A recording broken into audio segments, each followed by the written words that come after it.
and welcome back to the film and TV channel. We continue our look at The Apprentice. Yes, I think series 18. We're up to episode 5, which is entitled Formula E. Yes, a task to launch a Formula E team and pitch for sponsorship. And where the task almost went wrong was the branding, really, the logos and the videos to promote it. But one team got out of it quite well, the other team didn't. So we're going to have a look at that. There will be spoilers, guys, so make sure you've watched it.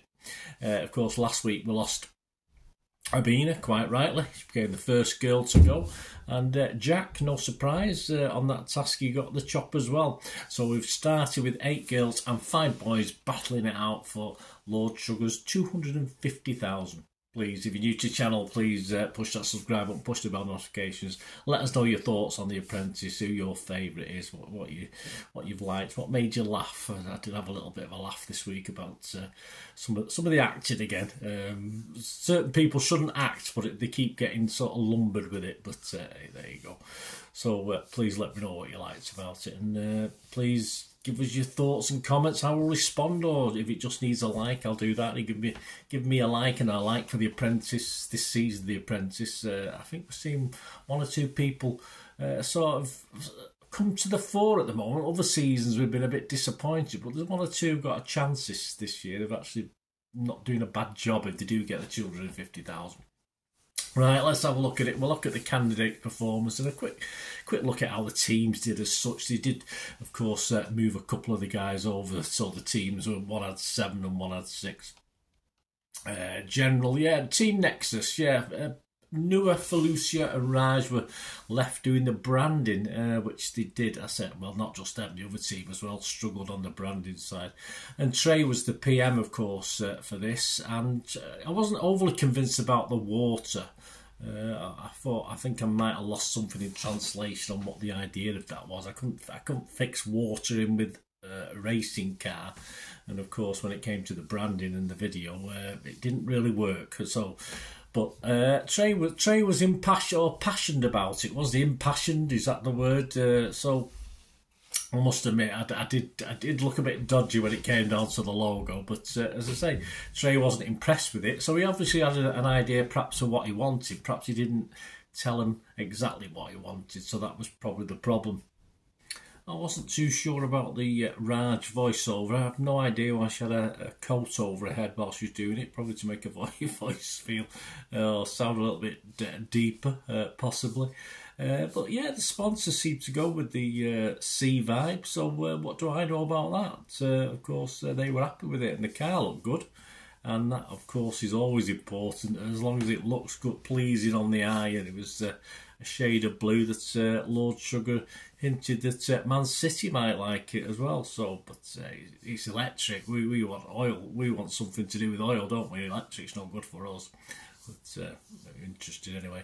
But the main sponsor, of course, is I don't think any of them, whether it was Lord Sugar or anybody else, liked the video.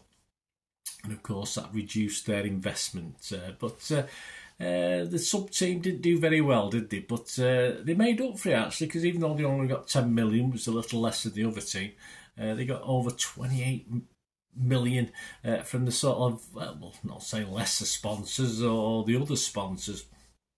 And of course, my doubts about the presentation won out, didn't it? When Trey passionately put over his talk about the sea, etc. And of course, they were all convinced by that.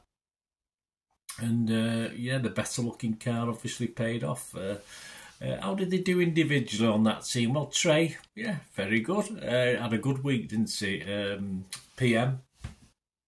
His C theme won over, and of course he won me over with his speech for potential sponsors. I was getting goosebumps at one stage, and he got a standing ovation. Well, they were stood up anyway, but you know what I mean. So it was a good week for Trey. Steve, steady Steve this week. Nothing too special. Feluso, not as bad as last week, but nothing significant again. Nua waffled on a bit. No real effect this week. Had a bit of a sulk. Sort of sulk. She wasn't as sulky as she has been other weeks. Rachel was the big winner this week, I think. Of course, finally stepping up, because she's not been great. She hasn't been great.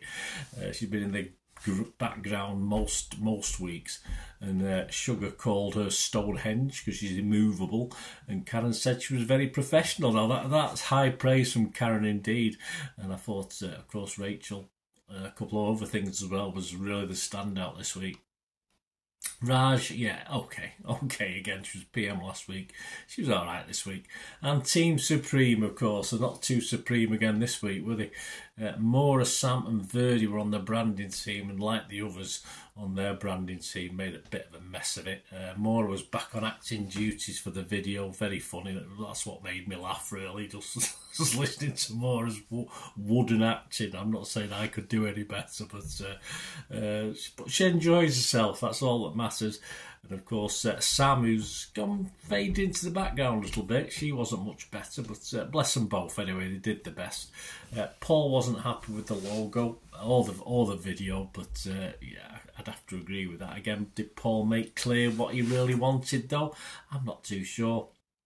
As far as that car with a tree on it and an orange tree at that, well, orange and green doesn't really go, does it? Of course, the sponsors did well though. Oh, sorry, Paul did well with the sponsors because he obviously had the link with India, which obviously was key to the sponsors as well. So he sort of got himself out of that one. Paul worked a little bit of a wondrous job there to turn that one round. But of course, in the presentation where they were trying to get extra sponsors, it was pretty poor, and Onyeka was absolutely awful. She fluffed the lines totally, and of course, it showed the car looked awful. It wasn't good to look at, in fairness. And of course, when you look at what they got extra, they got 15 million from the main sponsors, which was great, 5 million more than the other team, but they only got 6.5 million from the presentation. So they almost, well, I think the other team almost doubled them, didn't they? Yeah, if you look at the individuals again, Flo, not as good this week. She tried to negotiate, but Phil didn't help. He kept butting in. Of course, she's a bit stubborn, Flo, isn't she? Perhaps she has to sort of tone it down a bit. She's a bit whingy this week, a bit moany. Maura went for PM, of course, didn't get it. Paul made a better fist of that one. Main task was to act, and obviously always got to be on a loser with that one. Apart from that, I didn't really notice it too much. Onyeka, well, here we go. Onyeka, keen on the corporate, and she wanted to be on that team, but fluffed the lines to the sponsors. Absolutely awful. And a very poor week for one of the early favourites. And of course, as we know, as I said, spoiler alert, she will find herself fired by the end of it.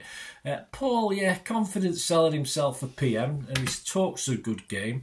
I'm not too sure he give the team good guidance or his sub-team good guidance, but he remained professional, got himself out of a tight spot. But Jen, not the greatest PM this week. Sam, again, a bit of acting, but another early favourite that's not quite showing much in recent shows, I don't think. Phil wanted to get his two pennyworth in, we've already mentioned, haven't we? Cutting across Flo, of course, but I just got the feeling with Phil, he wanted to say something for the sake of saying something without being overly constructive. And Verdi, although he's very confident in himself, I just don't think he's that good. So we'll look at Verdi, of course. He was brought back with Onyeka into the boardroom. A good choice, the right choice, I think, by Paul. Was Lord Sugar right? Well, yeah, Onyeka, don't forget, was an early favourite for this first couple of episodes, but the last 2 weeks she's been very poor. But in fairness, if there's only going to be one sacking, I thought it should have been Verdi. I don't think he'll have much to offer going forward. I think Verdi should have been out. Of course, the You're Fired panel, 2 hired to one fired as to Onyeka's part, and the audience had her just about as hired as well. So I think she was a little bit unlucky this week. If there'd been a couple of sackings, I would have said yes, she deserved to go, but perhaps she deserved another week, and I honestly believe Verdi should have gone. So who stepped up? Well, from the winning team, of course, the winner overall, I think, was Rachel this week. She stepped up. And of course, Trey took advantage of his obvious performance skills to enhance his reputation as well. So I think those two guys are the guys that sort of leading, or look like leading just at the moment for me. Of course, when we get down to just 10 people, I'll do a top 10. But of course, Rachel and Trey stood out. And on the losing team, no one looked that good. Paul, despite being the losing PM, he did think on his feet at that one occasion we've already mentioned with the main sponsors to save the situation. But I just thought as a PM he was a little bit wishy-washy, and didn't quite convey to his sub-team what he really wanted.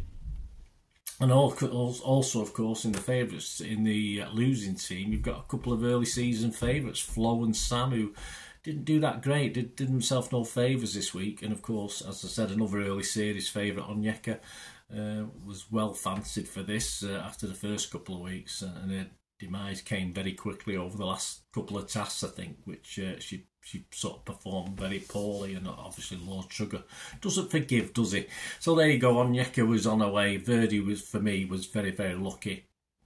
12 left, 7 girls, 5 boys. I think they can keep the teams next week, can they? I think there's 6 apiece, are they? I think there's 6 on each side team now, I think.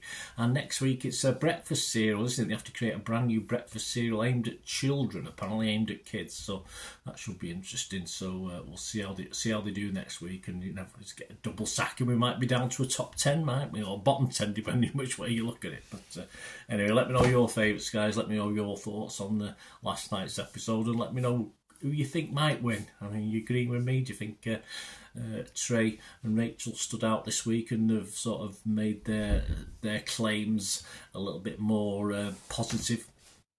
Let me know what you think. Great to hear from you. Till we meet again, please, I only ask one thing, don't I? Please stay safe, everyone. Bye for now.